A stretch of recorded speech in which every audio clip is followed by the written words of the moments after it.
Okay. Well, thank you so much, everybody, for being here today. I hear it's a record crowd, and it definitely looks like it. So thank you for coming out to Horicon Marsh. We are so excited to have you. My name is Herzmann. I'm the wildlife educator here at Horicon Marsh. I have been here about 14 years now, and so I feel like I know a bit about the marsh, but there's always more to learn, right? As we find with any subject that we might be enthusiastic about.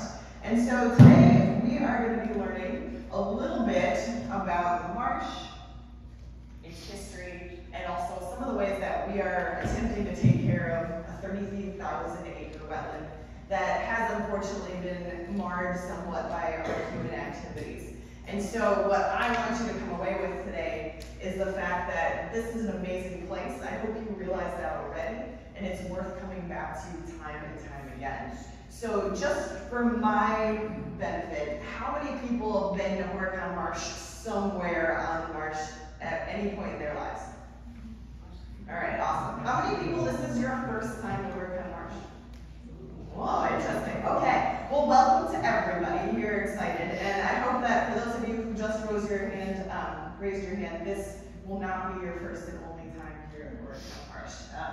I think you'll find that there's quite a few things that will encourage you to come back. So a bit of information about Horicon Marsh. It's a 33,000 acre wetland. It covers a good chunk of Dodge County. It does a little bit go into Fond du Lac County as well. It is about 50 square miles. It's 14 miles long, anywhere between 3.5 and 5 miles wide. It is a massive wetland ecosystem. And it's literally right here in our own backyards for the folks that live in southern Wisconsin. And we're going to go back way in time, figure out how this place was formed and created. This is not a human-made marsh. It was scoured out in the Ice Age by the glaciers as they came through the area. So you have to think a little bit about some of the geology that we have here in Wisconsin, which is pretty amazing. If you look, there's this faint pink line right here. This is what we call the Niagara Escarpment, a large piece of dolomite and limestone that essentially is exposed in some areas in the state and underneath in others. And that is the formation that essentially split some of the glaciers as they were coming through and scoured out many of our well-known areas that we have in the state of Wisconsin.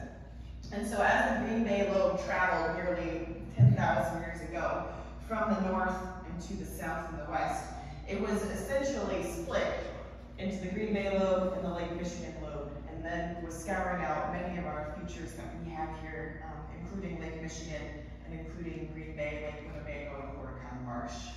So as that glacier came through, it was basically acting as a giant snowplow or a bulldozer. It's pushing all of this debris and rocks and materials, and eventually, when that glacier stops moving, so does all of that material.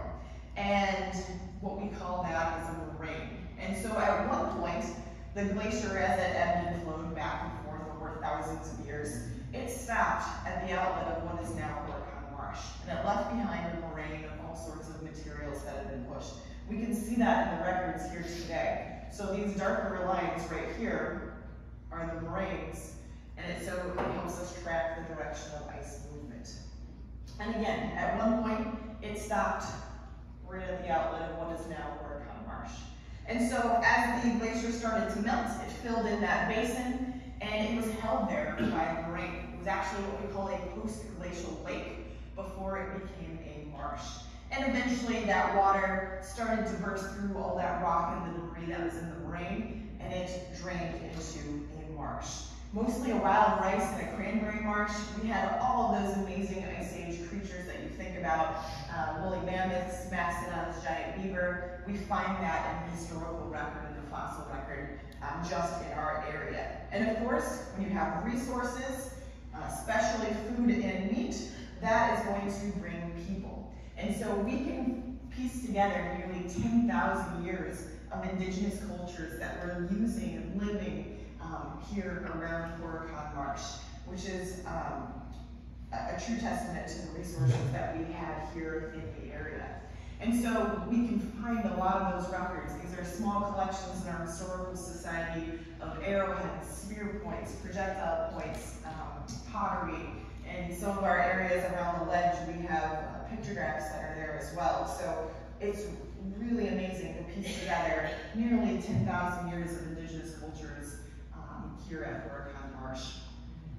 One of the ones that we have that was in the later years was the effigy mound builders. And so the effigy mounds were mapped out at one point in time. Here's what you could see today, or excuse me, here's what you could see on the map. So we had everything from your simpler conical mounds to these that look like tadpoles, which are water spirits, our crosses here, which are birds.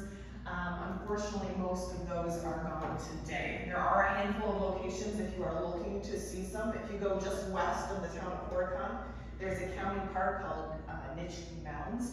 They've done an amazing job of mapping out all the mounds, really putting some great interpretive signage around them as well, and keeping those as intact as possible for people to enjoy. So I definitely recommend going out to that county park. It's just about 10 minutes from here, and checking out some of those remnants. So it's important to remember that there weren't a lot of changes that happened to the marsh while our indigenous cultures were here. It really wasn't until our white settlers came that we saw major changes to Horicon Marsh. So in 1845, 1846, the town of Horicon was created. The very first thing they did was put in a dam, almost in that exact same location that moraine was 10,000 years ago. They put in the dam to power a sawmill, power a grist mill. This was a way to bring progress to this newly formed town. And so it flooded the marsh into what they called Lake Horicon. They claimed it was the largest artificial lake in the world.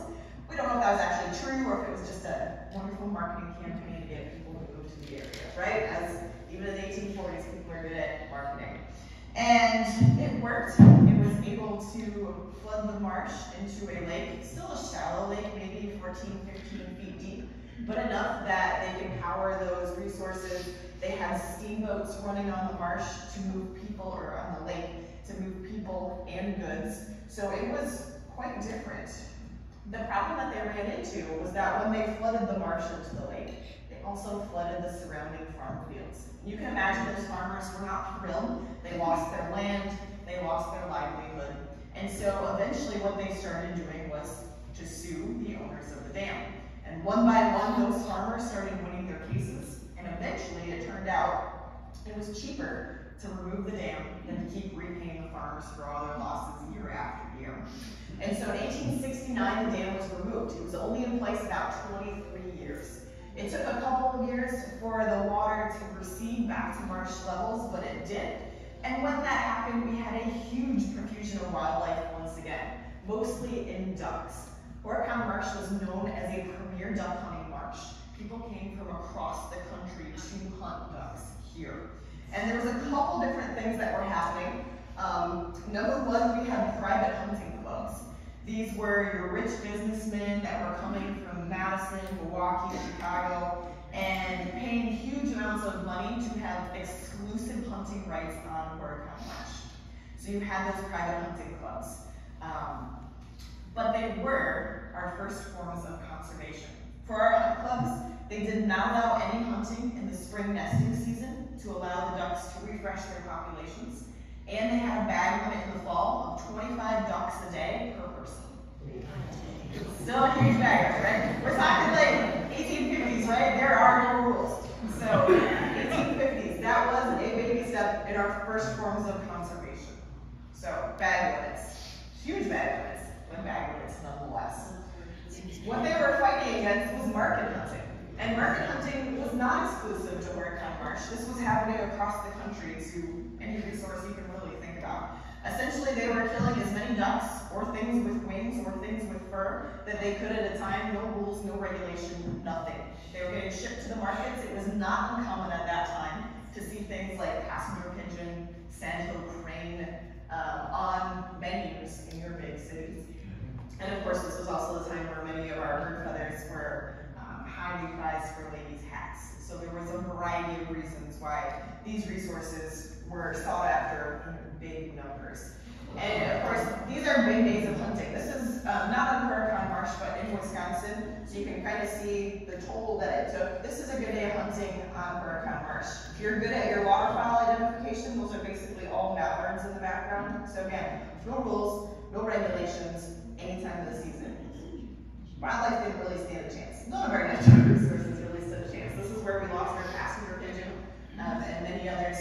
going downhill quickly, including like our wood ducks, our cranes, and many others. And so within about 25 years, that duck population was decimated here at Horicon Marsh. And so of course people thought, well, what are we going to do next? Well, they decided they were going to do what everybody else around the country was doing to wetlands. They were going to ditch them, drain them, and try to farm them. Because they knew that at the bottom of Horicon Marsh, there was this amazing resource of 10,000 years of peat accumulation. And they thought that peat soil was going to provide the most productive cropland in the upper Midwest. Again, the marketers were in full bloom. They had people come in saying, yeah, you're going to be able to grow onions the size of your head. They had booklets and everything, I got it. So that's what they were promising. It was muck farming, essentially. They were looking for onions, potatoes, carrots in that peat soil. And so they brought in this big dredge. This was up in Waupun at the north end of the marsh. And they started digging a 14-mile ditch down the entire length of the marsh. It was essentially a big steam shovel attached to a dredge. They had people living on there basically from when the ice went out to when the ice came in. Here you can see there's essentially a houseboat there where they brought a lot of the wives and daughters to come out and cook and make sure everybody was fed so they could work 24/7 out there. In the foreground, you see the dredge spoils. So as they're digging up the ditch, they're just popping the dredge spoils on the side to create that, essentially all that peat going there as they were digging the ditch. So this is what it looks like. This is main ditch looking north.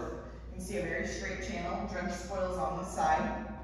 Here we have a bit of a historic map of some of the other water that goes into the marsh, so to speak. So Horicon Marsh is the headwaters of the Rock River.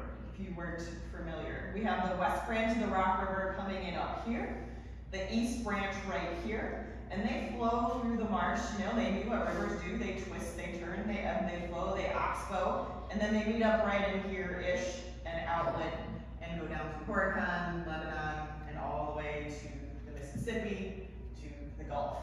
And so it looks like it should, like a river system should. Now, we have these straight channels. You know, lines in nature are not normal, typically is what we say, right? And so this is not a natural looking flow for our water. So they have a 14-mile ditch that goes down the entire length of the marsh. They also then spent a couple of years creating lateral ditches to drain some of those backwaters out this side. And it did work.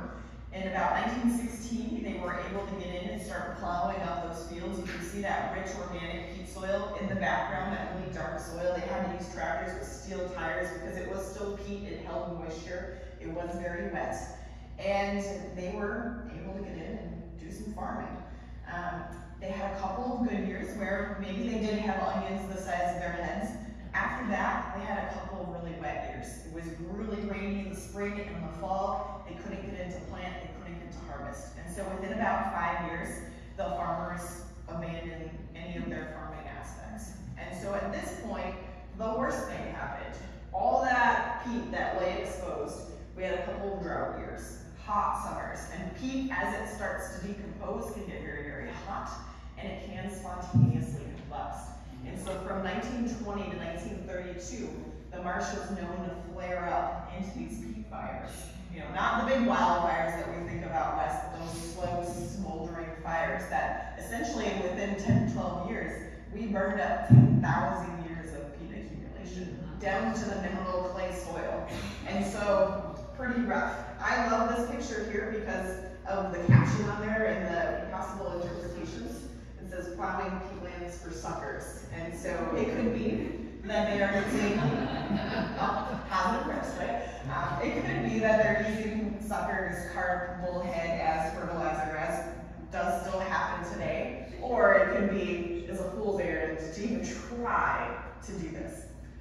I'm usually not pessimistic, but I kind of err on the side of that one. A lot of people understood. And so this is what we were left with, you know? Just these clumps of peat left down to that mineral clay soil, which is now why our soil composition underneath the marsh is completely changed. It's more of a mucky soil if you've ever been out there. There is more muck than there is water on top of it. So don't ever get out there. There is no bottom at all, anywhere. I know from experience. And it'll take a while to get out. So Just watch yourself if you're ever traipsing through the marsh.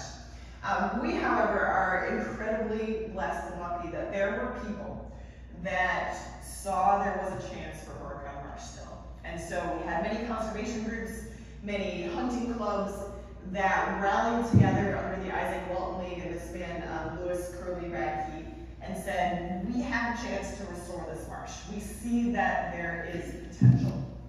And so they fought from 1920 to 1927, the Restore Horicon Marsh campaign. They fought in the Wisconsin Supreme Court for many of those years to get funding allocated to make that happen. They even brought the legislature out onto what was left of the marsh to show them what was there. And so in 1927, they passed the Horicon Wildlife Refuge Bill, which essentially made Horicon Marsh the very first wildlife area in the state of Wisconsin. They were able to purchase about 11,000 acres. They also were able to put in a dam with this funding, which is still in work, and it's slated to be replaced hopefully soon because it's over a 100-year dam. And that was to put out fires, restore marsh levels, help us control some of those a bit. So, of course, Curly Radke is very much memorialized and memorized because of his hard work, because without them, we would not have this marsh you're sitting at today. The thing that I always remind people of is this marsh is completely different than what you would have seen 200 years ago. But it's amazing the resiliency of nature if you give it a chance.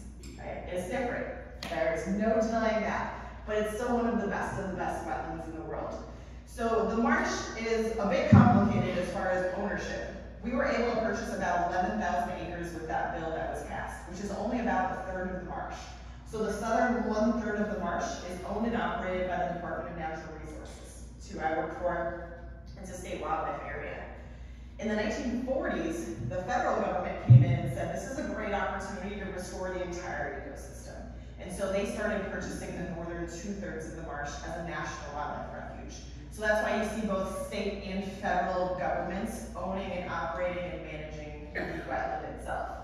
So the National Wildlife Refuge is about 22,000 acres and is the northern 2/3 of the marsh. It is known as an important birding area, a globally important birding area because of the migration that we see coming through here, as well as the nesting species. We've documented well over 300 species here at Horicon Marsh, which is pretty amazing, and it's why birders literally flock here every spring and fall and everything in between. We have been recognized by the Ramsar Convention as a wetland of international importance, which to me is pretty amazing considering what we've been through. We're still one of the best wetlands in the world. And this thing has been through a lot, right? A lot. So I love that one. We are a huge boon to the local community. Anywhere in Dodge County, there are people coming, staying, and spending money in our local communities, which is a huge thing for the area that we're in. And of course, people come for the wildlife. There may be some of you sitting in this room that remember weekend drives to the marsh on a Saturday or a Sunday in the 1960s, 1970s, even early 1980s. You might even have sat in traffic on Highway 49. How many people have? I see a couple nodding heads. I'm just curious. There's a few. So sat in traffic. This is Highway 49 across the north end of the marsh to watch this, right? The sky is black with Canada geese. That is what the marsh is known for, especially back in the 60s and the 70s. You're not going to see that sight today. I'm sorry to burst your bubble. But the geese have spread out a bit more since then, which is a good thing from a biology perspective. But it's what people came for, right? For the wildlife. People always come to the marsh for the wildlife and the natural resources. It's what's keeping them coming back time and time again. And so, of course, that's our goal. We also have to manage this property in present-day conditions after a lot of trauma. And so that can be a very complicated process. And so I'm going to talk a little bit about some of the ways that we manage. This is an ever-changing aspect of our jobs, but we do try to do the best we can to make sure we're providing good habitat. So this is what present-day marsh looks like. This is the outlines, state area, federal area. So you can see that ditch is still there today, along with some of the lateral ditches. Those, if you can't really fill them in, you can't haul soil back in there, it's not conducive and it's not cheap. So we have to work with that. You can also see there's a lot of ag land surrounding. We have towns, this is Waupun, Mayville, Horicon, Beaver Dams out this way. So we have urbanization, we have farmlands, agriculture, a little bit of everything. You can also see some of the more structured areas here. These are what we call impoundment systems, which you'll see and talk about a little bit later, but just so you can visualize that on the map. So obviously, this is a marsh. Water is the lifeblood of everything in there. So everything in general, right? And so we recognize that water quality is a big aspect of what we do and trying to manage that accordingly. And when you have so many outlets and so many inputs into the marsh, it can be a complicated puzzle. So we are the headwaters of the Rock River, as I said before. Horicon Marsh is up here, West Branch, South Branch, each branch all come in, outlet, and then out. So we're very cognizant of what's coming out of the marsh to make sure that we're providing healthy water as it continues downstream. Here are some of the issues we face, right? We're in a lot of ag land. Ag animals have to have water, it's fine.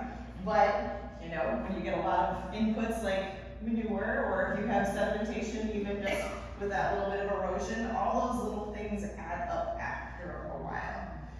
Same thing, we're doing a much better job with our farming practices and our pest management practices as far as using like buffer strips and things when you're this close to a little creek or a stream. But topsoil that goes in, it has to go somewhere, right? And all those little creeks and tributaries, a lot of them will filter into the marsh. And so we're seeing those inputs as well. We also have urbanization. This is the city of Mayville. Then wastewater treatment plants. Many times when those have overflows, those go right into the Rock River, which goes into the marsh, just like we see in Milwaukee and other areas as well. It does happen. It's not the goal, but every once in a while it does. So those are things we have to consider as well. We don't like seeing water that looks like chocolate milk, but with some of the inputs that we have and some of the sedimentation that we have, and of course now our mucky soil, that's sometimes what we're left with out of the marsh. So we have done a couple of projects, mostly with the Fish and Wildlife Service and the U.S. Geological Survey, to try to do some research on the West Branch, East Branch, and the outlet to see what's coming in, what's coming out, and where maybe we can make some changes and some positive impacts. So we were seeing that there was a lot of suspended solids, which is the fancy word for sediments, coming in, mostly in our spring runoff when we had snow melting and spring rains. And we also had a lot of phosphorus coming in at that same point in time. This was the late 90s, early 2000s. We were able to replicate that study after learning where some of those inputs were coming in. And you can see that we've really decreased and done some good things with a couple of the point sources, but also working with some of our non-point ag issues as well. Can there still work that can be done? Absolutely. But you can see those lines are significantly better than where we were before. So we are working on a day-to-day basis to make sure that we're trying to create that good, healthy water quality. Because if you don't, you get these big algal blooms, especially when phosphorus comes in. And then it's a whole vicious cycle. Sunlight can't get through those big blooms. All of our submergent vegetation can't get what they need. They die off. They suck up the oxygen when they decompose. It's shallow water anyways. You end up with fish kills, and then it's this big cycle. So we want to try to avoid that as much as possible. So our fishery used to be really good on the marsh. It used to be things like walleye, pike, bass.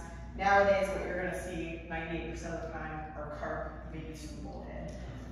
Again, so many ways for them to come into the marsh. We've tried treatments. It just doesn't work. Luckily, a lot of the birds that eat fish aren't super particular, but it doesn't allow a great chance for many of our game fish. So the marsh itself and the National Wildlife Refuge was created for ducks, or a specific type of ducks. And so a lot of our management is tailored to that. But that is very broad. We're going to do a quick ID because I like quizzes. Anybody know what this is up here? Blue and teal, excellent. Right here. Mallards. Linda. Perfect. See, we're people know their ducks. The last duck is a redhead. So which is what the National Wildlife Refuge was created for. So the reason I bring these up is these ducks, which many people think ducks live in water, nest in water, right? Not always the case. Our blue-winged teal and our mallards, they nest in our grasslands adjacent to water. So they need healthy prairies and grasslands. Our wood duck is a cavity nesting bird, just like our bluebirds. And our redhead does nest on floating cattail mats and vegetation in the marsh. So just with these 4 species, we have 3 different habitats that we are having to maintain to produce broods and nests. So we do it a variety of ways. Prescribed burns are obviously a big one for our uplands, but we're also using them a lot on our cattails now. Cattails are a whole other issue. We do this very safely. Obviously, I think a lot of you probably have some information and background on prescribed burning, especially if you're using grasslands for any of your bluebirds. It is very beneficial at getting some of that dead layers off. Prairie plants are adapted to it. We are able to do big cattail burns like you see right here in the winter to get that thick duff layer off and allow a little bit more of the native vegetation to hopefully come in. This is a great winter burn with our education center. In the foreground, we can burn thousands of acres in the winter at a much cheaper cost and a safer way. So we've been doing a lot of cattail burns in the winter, and it's super fun. So this is what we want to see, right? Not only are we benefiting nesting species, but also our pollinators. So there are wins in many different ways in how we manage our habitat. We also do a lot of water level management, where, as I mentioned before, we might have impoundment systems, which are basically like big swimming pools.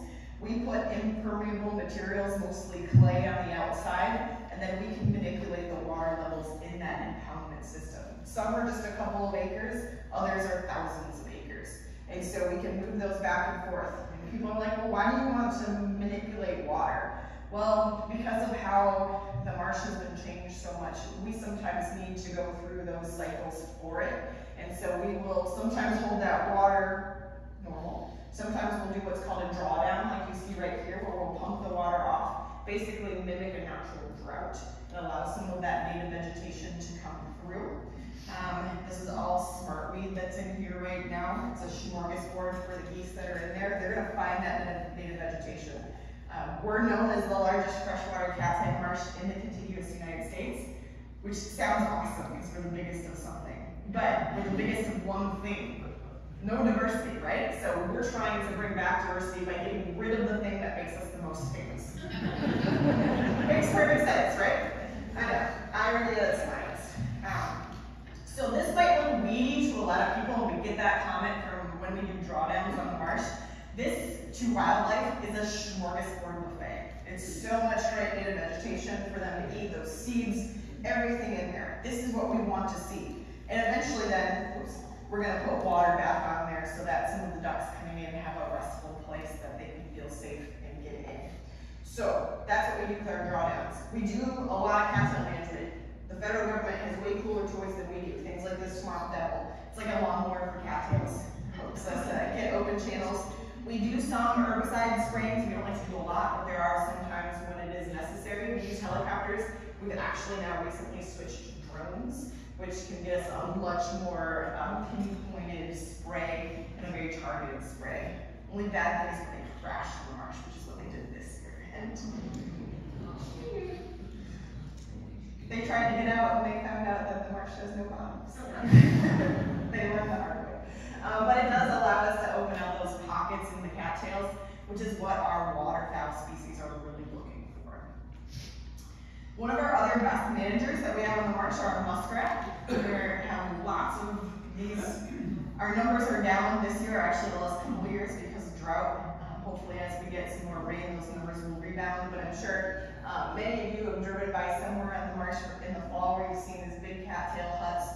So they eat cattails. It's one of the few animals out there that does. And then they also cut them down to build their huts for the winter. So you'll see these little donut holes all over the marsh where they dug out and eaten out cattails and then put the hole in the middle. And so they can really help us open up areas that get really thick. The problem is when it gets too thick with cattails, they can't really get in there and they're not comfortable doing it. So part of the reason we do these burns or these swamp devil things is to lessen that layer of cattails so the muskrat can get in there and help us out. They're really trapping is a big thing still on Horicon Marsh as well. And so when we need trappers too, muskrats are rodents, they're gonna go up, down, up, down, up, down. When they're up, we sometimes need a little bit of help, especially when they're digging holes in our dike systems and some of our infrastructure. We also do a lot of banding, duck banding, goose banding, dove banding, mostly so that we can get that data to help set hunting quotas across the country. And so this is a setup for our duck banding. We put out a lot of corn. We use rocket nets, or we haven't as much lately, but we used to.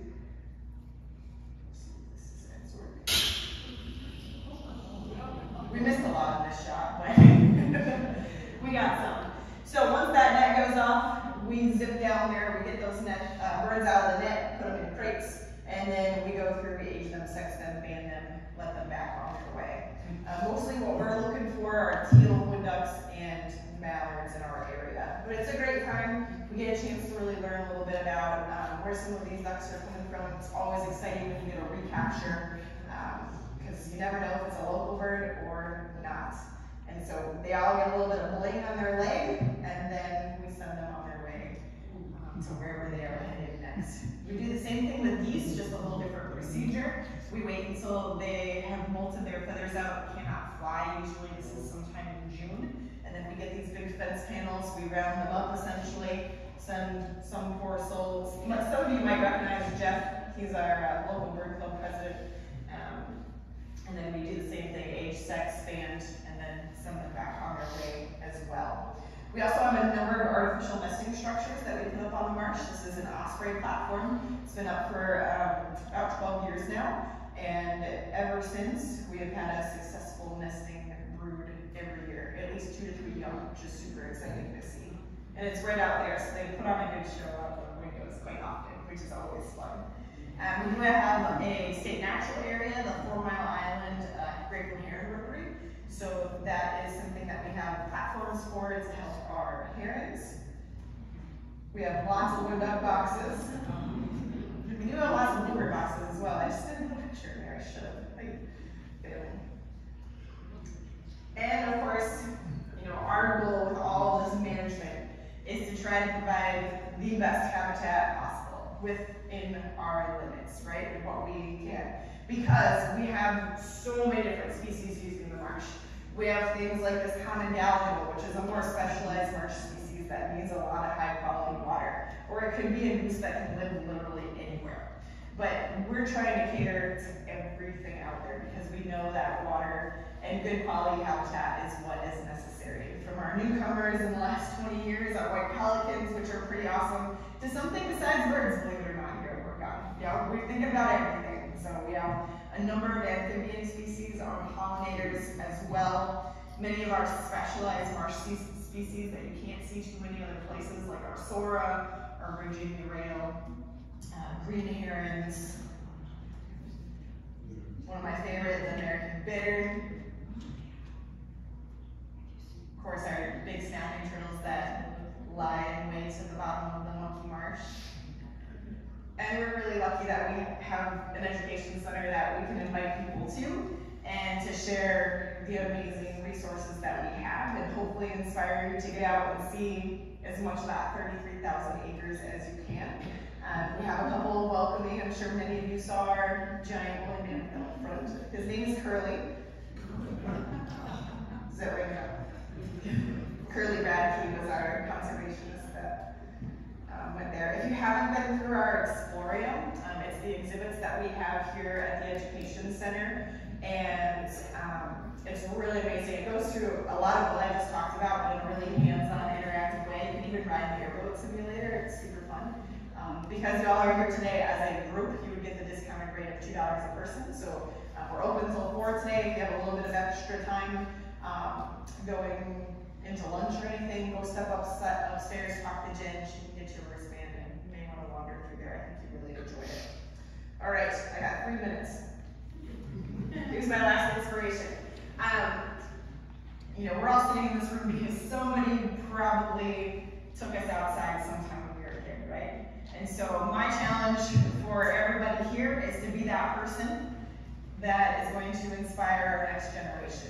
So I love this quote by Rachel Carson. If a child is to keep alive his inborn sense of wonder, he needs companionship of at least one adult who can share it, rediscovering with him the joy, excitement, and mystery of the world we live in. And so we all have this amazing opportunity to do that no matter where we are at our points in our lives. You know, the bluebird work that you do and the cavity nesting species work that you do, I definitely encourage you to try to reach out and bring that next generation in, because we want bluebirds, cavity nesting species, to continue to have the amazing help that you are giving them today and every day. And so let's be that next inspiration. So I've got 2 minutes.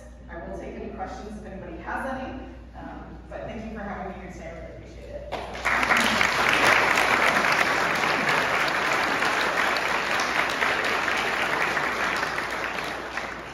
Saw a hand right here. Afterwards. I'm only going to be here for a little bit. I have the next engagement. So has anybody explored the African sites? Has anybody explored the African sites? Yes. Shoot, I can't remember the name of the college that has been coming out and studying, but yes. Dutch County Parks is in charge of the effigy mountain sites, so they do a lot of work as well in partnership with some of those universities that come out. But yes, they certainly have been studying, absolutely. Yes? How coordinated are you here with the federal part of the marsh? Great question. So everybody asks us, do we play nice with the federal refuge? Are we coordinated, right? I like to look at it as we're a brother-sister relationship, right? So we're going to have our moments, but we are constantly sitting down and communicating with them on what their management grant plans are, what their goals are, what ours are, and then working together to make sure that we're on the same page. Are we always going to be in agreement? No, we never do in life, right? That's just not going to happen. But we are always in that communication as far as what we do and make sure that everybody's on the same page, and we sit down frequently with them for those meetings. So great question. Absolutely. It's an important thing when you got a big marsh. Yes? Has there been any whooping cranes reported here this year? So the questions about whooping cranes, yes, we have had them on the National Wildlife Refuge. There was actually a nesting pair that did successfully nest. Unfortunately, that young did not survive until fledging. But we are having more whooping cranes show up on the marsh every year, which is exciting. And I think I just saw something that they have some captive raised ones from International Crane Foundation that they're going to be bringing to the marsh shortly. They put in big pens to let them acclimate, and then they release them. So there should be more that are coming shortly, if I saw my information correctly. So keep an eye out. Yes? How did you get the surrounding properties to help make the water coming into the marsh fair? Yeah, I think, so the question is, how do you work with the surrounding properties about water quality issues? And I think the big thing is just, we've had such a progression in good things from farm management practices and just education, you know, making sure that everybody was following those best practices as they continue to become better and better, and showing some of those agricultural fields that this is for the best. It's going to yield better crops, it's going to be better for your fields in the long run, it's going to be better for your livelihood. So just education is a huge part of that. All right, last question. Will peat soil eventually be replaced naturally? So the question is, will the peat soil eventually be replaced naturally? Yeah. We haven't seen a lot of that. It's a good question. I don't think so. Yeah. Okay. Thank you so much. I unfortunately will not be able to stick around much after this, but my card is upstairs, so if anybody ever has any questions about the marsh or where to go or what to do, I am happy to answer that. And thanks again, everybody, for being here. Really excited.